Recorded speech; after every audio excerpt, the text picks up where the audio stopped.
Good morning, student. Our next topic is how do all acid and all base have in common. ठीक है, तो acid और base के अंदर सबसे पहला कॉमन पॉइंट क्या होता है? देखो, ये तो इन्होंने फिगर बना रखी है। ठीक है, ये क्या करते हैं, पूरा डाइल्यूटेड सॉल्यूशन लेते हैं एसिड का। ठीक है, बिकर लेते हैं, दो रोड लगा देते हैं, उसको बल्ब से कनेक्ट कर देते हैं, स्विच बना देते हैं। ठीक है, यानी कि जैसे ही इसके अंदर इलेक्ट्रिसिटी पास करते हैं तो सॉल्यूशन में से, ठीक है, तो क्या होता है, बल्ब ग्लो कर जाता है। तो इसका मतलब क्या है कि acid is a good conductor of electricity. ठीक है, तो ये चीज़ हमें समझ में आती है। तो सबसे पहला कॉमन पॉइंट एसिड और बेस में क्या है, both are good conductor of electricity, right. Second point, जब एसिड और बेस, ठीक है, क्या एसिड और बेस जब मेटल से रिएक्ट करते हैं तो सॉल्ट एंड वाटर निकलता है, ये भी कॉमन पॉइंट है। थर्ड कॉमन पॉइंट क्या है, थर्ड कॉमन पॉइंट है जब एसिड बेस के साथ रिएक्ट करता है तो सॉल्ट एंड वाटर बनाता है। तो इस पूरे टॉपिक में आप 3 पॉइंट्स को डिस्कस करोगे। और अगर एक्टिविटी की बात करेंगे तो ये आप बिकर वाली एक्टिविटी शो कर सकते हो, राइट। ठीक है, तो इसी के साथ हम नेक्स्ट टॉपिक देखते हैं। What happen to an acid और ए बेस इन वाटर। जब एक एसिड और बेस को वाटर में डालते हो तो फर्स्ट लेक्चर में डेफिनेशन में मैंने क्या बताया था, when acid are those which provide H plus ion in aqueous solution. Similarly, base are those which provide OH negative ion in aqueous solution. ठीक है, तो ये तो इन्होंने एक एक्टिविटी करके दिखा रखी है, जैसे सोडियम क्लोराइड को डाला एसिड के अंदर। ठीक है, डिलीवरी ट्यूब लिटमस पेपर से चेक करके बताया कि एसिड निकल रहा है या नहीं निकल रहा। बट देखो क्या है, जैसे HCl को वाटर में डालोगे तो देखो यहाँ से H पॉजिटिव और Cl नेगेटिव ब्रेक डाउन होता है। ठीक है, पार्शियल नेगेटिव पार्शियल पॉजिटिव। ये H जब निकलेगा तो वाटर के साथ कंबाइन होकर हाइड्रोनियम आयन में निकलता है। इसका मतलब एसिड वो होते हैं जो H प्लस आयन देते हैं, but H plus ion water के अंदर हाइड्रोनियम आयन की फॉर्म में बाहर निकलता है। क्लियर, देखो H वाटर के साथ हाइड्रोनियम आयन बना लेता है। सिमिलरली जब बेस को वाटर में डालते हो तो क्या निकलता है, Na पॉजिटिव OH नेगेटिव। तो बच्चे कहते हैं सर इसके अंदर हाइड्रोनियम आयन क्यों नहीं निकला, क्योंकि इसके अंदर H नहीं OH निकल रहा है। दूसरी बात और समझना, देखो OH यहाँ पर है और वाटर किस में टूटेगा, H पॉजिटिव और OH नेगेटिव में। ठीक है, तो यहाँ से देखो जब आपके रिएक्टेंट में भी वाटर हो और प्रोडक्ट में भी वाटर बनने की पॉसिबिलिटी होती है तब हम वहाँ पर आयन के साथ एक्वस लगा देते हैं। ठीक है, ये चीज़ ध्यान से रखना। ठीक है, तो समझ गए, रिएक्टेंट में वाटर हो तो प्रोडक्ट में वाटर निकलने की पॉसिबिलिटी में हम एक्वस लगा देते हैं। क्लियर। सिमिलरली इसी के अंदर देखो क्या है, के और OH में वाटर डालेंगे तो के पॉजिटिव OH नेगेटिव, MgOH में वाटर डालेंगे तो Mg2 पॉजिटिव और OH नेगेटिव। ठीक है, अब एक चीज़ ध्यान से देखना, those bases which are soluble in water they are called alkalis. उनको हम क्या बोलते हैं, एल्कली बेसिस बोलते हैं। यानी कि सारे के सारे base are not able to dissolve in water. वो सारे के सारे बेस वाटर में डिजोल्व होने की कैपेबिलिटी नहीं रखते, जो रखते हैं वही हमारे एल्कली बेसिस होते हैं। समझ गए, तो ये बनता है, यानी alkali bases are, alkali are, ठीक है, all alkalis are bases but all bases are not alkali. Clear. ठीक है, तो ये चीज़ इन्होंने बात करी है। और एक बात सुनो क्या है, जब भी कोई भी प्रोसेस होता है एसिड और बेस को वाटर में करते हो तो वो हार्डली एक्जोथर्मिक नेचर का होता है, मतलब उसमें से गैस निकलती है। ठीक है, तो ये चीज़ के लिए हमने डिस्कस किया। अब देखो इसी के साथ एक मोस्ट इंपॉर्टेंट पॉइंट निकलता है हमारा, how the acid and base, ठीक है, how the strong acid and base solution कैसे होता है। देखो हम एसिड और बेस की स्ट्रेंथ को मेज़र करते हैं किसे, pH से। pH क्या आता है, pH is equal to minus of logarithm of H plus ion. यानी pH एक ऐसा स्केल होता है, ठीक है, which is use to measuring the, ठीक है, पोटेंशियल ऑफ हाइड्रोनियम आयन या H आयन। ठीक है, तो ये चीज़ है। अब ये देखो आपको नीचे एक स्केल दिखा रखा है, 0 से 7 के बीच में और 7 to 14। बिलो 7 जो भी होंगे वो उनके अंदर 7 से बिलो जाओ 0 की तरफ तो एसिडिक बढ़ता है, और 7 से अब, ठीक है, अप जाओ 14 की तरफ तो बेसिक बढ़ता है। बेसिक यानी कि OH बढ़ता है। एक बात और नोट कर लेना, जो यहाँ पर यानी कि जिसकी सबसे कम pH होगी वो स्ट्रॉन्ग हमारा क्या होगा, एसिड होगा। वो जिसकी pH ज़्यादा होगी वो हमारा स्ट्रॉन्ग क्या होगा, बेस होगा।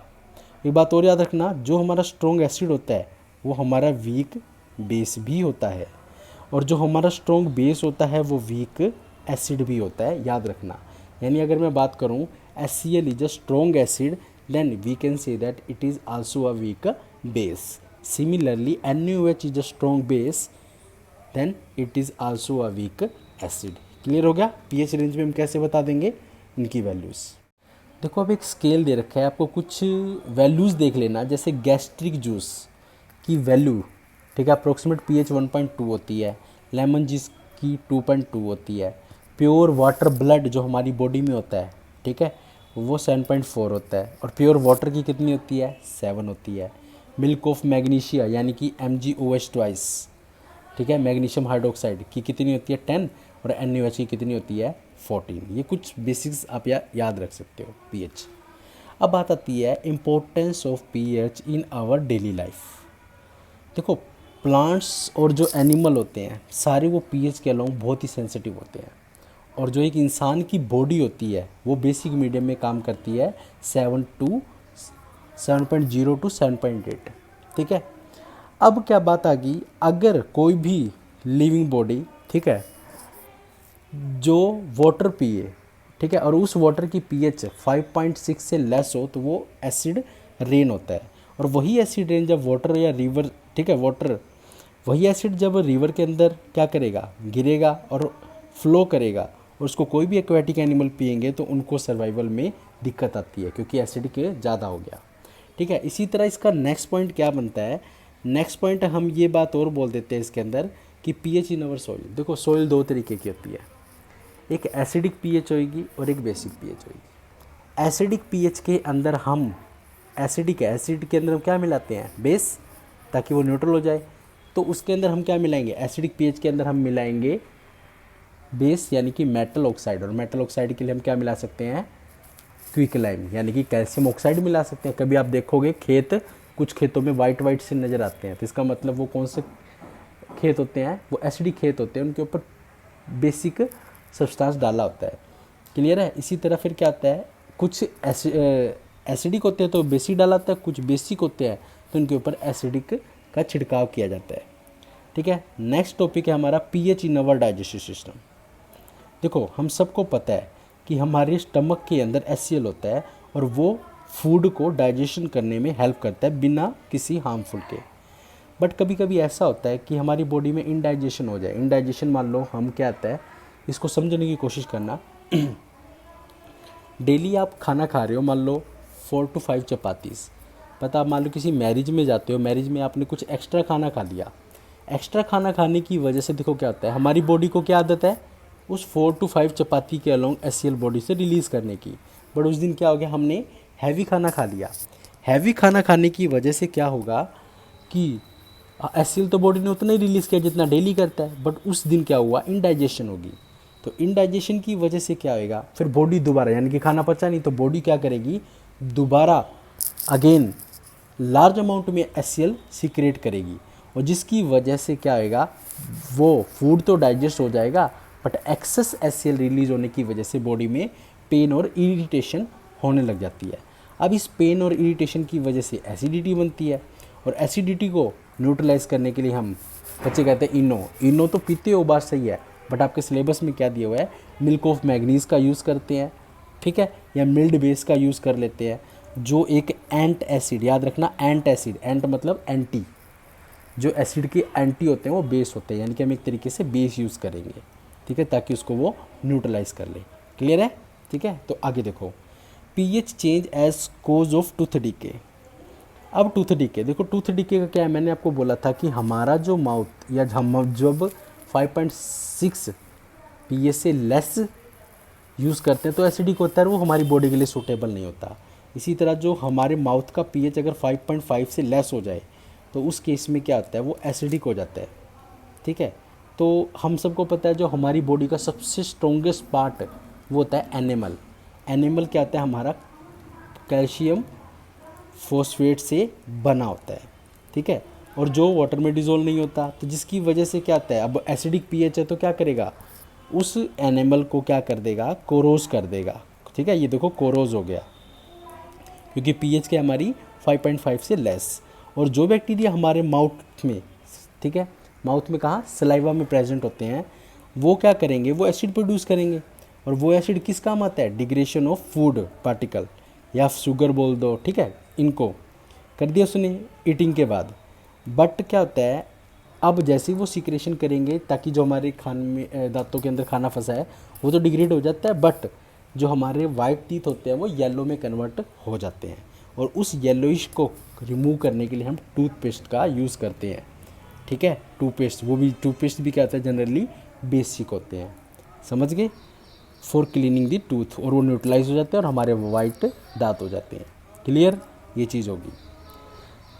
सेकंड वन चीज़ हम देखेंगे एनिमल और प्लांट के बारे में। देखो जो आंट होती हैं और जो मधुमक्खियाँ होती हैं, बी, हनी बीज, इन सब के पास ना डंक होता है, और उस डंक के अंदर क्या होता है, फॉर्मिक एसिड या मिथेनोइक एसिड, जो हमारी बॉडी के अंदर क्या करता है, बहुत ही ज़्यादा बर्निंग क्रिएट करता है, ठीक है। ये तो एनिमल हो गया, मगर एक प्लांट भी होता है जिसका नाम हम नेटल होता है, नेटल, ठीक है, उसके पत्तों में सेम यही एसिड प्रेजेंट होता है, और वो भी इरिटेशन और कॉज करेगा।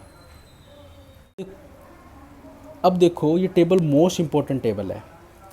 एसिडिक एसिड हमें कहाँ से मिलता है, विनेगर से, सिट्रिक एसिड ऑरेंज या लेमन से, ठीक है, और टार्टरिक एसिड टर्मेरिंड से, टर्मेरिंड। ऑक्जेलिक एसिड हमें टोमेटो से मिलता है, और हमें स्पेनिश से भी मिलता है, ठीक है, पालक से। लैक्टिक एसिड हमें कहाँ मिलेगा, सोर मिल्क से, ठीक है। और मिथेनोइक को मैंने आपको बताई है, आंस्टिगो नेटस्टिंग, ठीक है, ये देखो ये नेटस्टिंग है हमारा। क्लियर। अब देखो नेक्स्ट टॉपिक हमारा आता है कॉमन साल्ट। कॉमन साल्ट के लिए मैंने आपको एग्जांपल दिया था, जब स्ट्रॉन्ग एसिड स्ट्रॉन्ग बेस के साथ मिक्स होता है तो साल्ट और वाटर बनता है। इसी के ऊपर एक एक्टिविटी पूरी दे रखी है कि गांधी जी ने डांडी मार्च करा था, क्या हुआ था वो, ठीक है, नदी के किनारे वाटर को क्या करते हैं, स्टोर कर लेते हैं। स्टोर करने के बाद इवापोरेशन होता है, इवापोरेशन होने के बाद जो हमें सॉल्ट मिलता है वो ब्राउन कलर का मिलता है, ठीक है, ब्राउन कलर का। ब्राउन कलर का क्यों मिलता है, क्योंकि इसके अंदर इम्प्योरिटी होती है, और उस सॉल्ट को हम क्या बोलते हैं, रॉक सॉल्ट, ठीक है। फिर हम उसको क्या करेंगे, अच्छी तरह वॉशअप कर लेंगे, और वॉशअप करने के बाद हम क्या करेंगे, उसको यूज़ करते हैं, वो क्रिस्टल की फॉर्म में मिलते हैं, जैसे जैसे छोटे छोटे पत्थर होते हैं। क्लियर।